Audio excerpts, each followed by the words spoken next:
Hello दोस्तों, नमस्कार। मैं एक माँ के ऊपर गाने गाने जा रही हूँ। जिसकी माँ ना होगी उसको बड़ा होगा। तो मैं अपनी माँ के लिए एक गाना गा रही हूँ, क्योंकि मेरी माँ ये दुनिया छोड़कर चली गई। अब ना होई है तू से मिलना, अब ना होई है तू से दीदारा, हमारी माई हो। अब के करी है भेटिया कवरवा, हमारी माई हो। अब न होई है तू से दीदारवा, हमारी माई हो। अब के करी है भेटिया कवरवा, हमारी माई हो।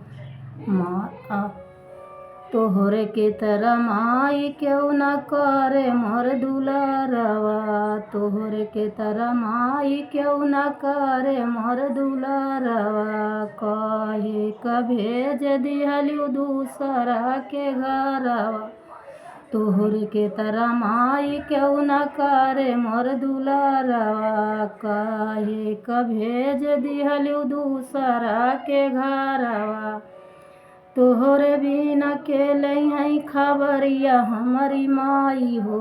अब के करी है भेटिया कवरिया, हमारी माई हो। तोहरे बिना अकेले है खबरिया, हमारी माई हो। अब के करी है भेटिया कवरिया, हमारी माई हो। नाही भूले माई हम बचपन के प्यार हो, नाही भूले माई हम बचपन के प्यार हो। आंगुरी पकड़ के केतना कैलू मोर दुलार हो, नाही भूले माई हमका बचपन के प्यार हो। आंगुरी पकड़ के केतना कैलू मोर दुलार हो। तोहरे बिना अकेले है खबरिया, हमारी माई हो। छोड़ी दिहलू हमारी संगरिया, हमारी माई हो। अब के करी है भेटिया कवरिया, हमारी माई हो। छूटी गईले तोहरी संगरिया, हमारी माई हो।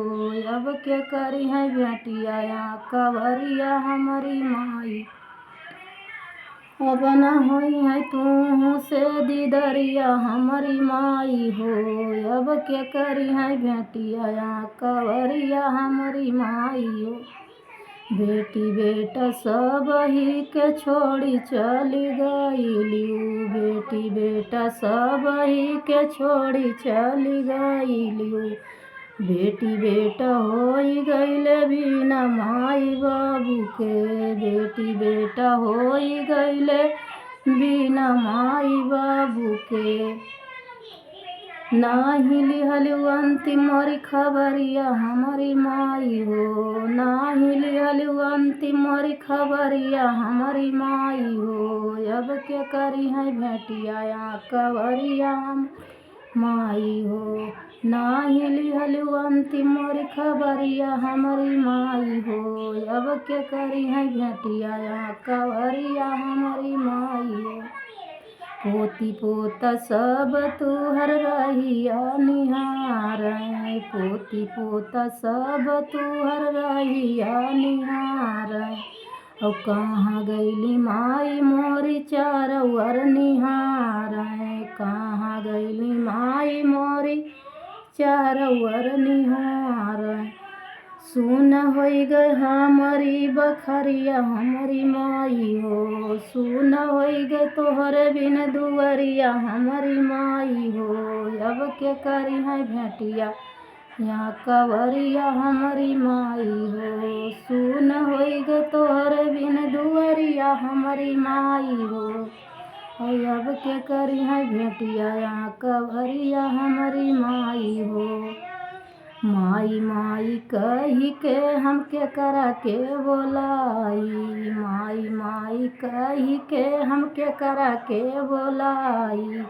औ माई कहे खातिर हमारा जियरा तरसत बाई, माई कहे खातिर हमारा जियरा तरसत बाई। तोहरे बिना के ओढ़ई है बेटी के आचरिया हमारी माई हो। औ माई बिना के ओढ़ई है बेटी के आचरिया हमारी माई हो। अब के करी है भेटिया कवरिया हमारी माई हो। हेलो दोस्तों, हमारा गाना कैसा लगा कमेंट में बताना, जबकि मैं माँ के ऊपर ही गाना गाई हूँ।